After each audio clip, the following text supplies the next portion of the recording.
ভাইয়াকে এখন আমরা মেডিকেলে নিয়ে যাচ্ছি, হসপিটালে, নাজিরহাট স্বাস্থ্য হসপিটালে। সে অ্যাক্সিডেন্ট হয়েছে রাস্তার মাঝে।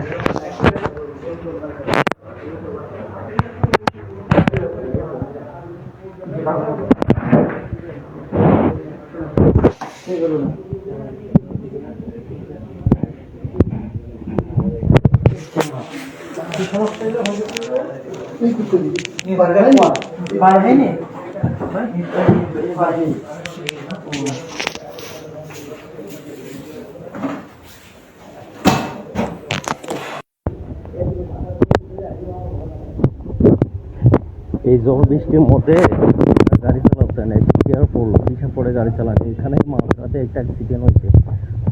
আমরা আসতেছি এখানে নাজিরহাট শাহনগর থেকে। সো মাঝপথে আমরা এই অ্যাক্সিডেন্টটা দেখি, পরে আমাদের গাড়িটা হ্যান্ডেস করে, এরপরে আমরা ওদেরকে নিয়ে আসি এখানে নাজিরহাট স্বাস্থ্য হসপিটালে। পরে এখন ভর্তি করে দিয়েছি, আমরা চলে যাবো। সো ধন্যবাদ। এখানে সবচেয়ে মেন কথা হচ্ছে, যারা গাড়ি চালাচ্ছেন এই ঝড় বৃষ্টির মধ্যে, তারা একটু কেয়ারফুল, একটু সাবধানে গাড়ি চালাবেন। ওকে, ধন্যবাদ সবাইকে।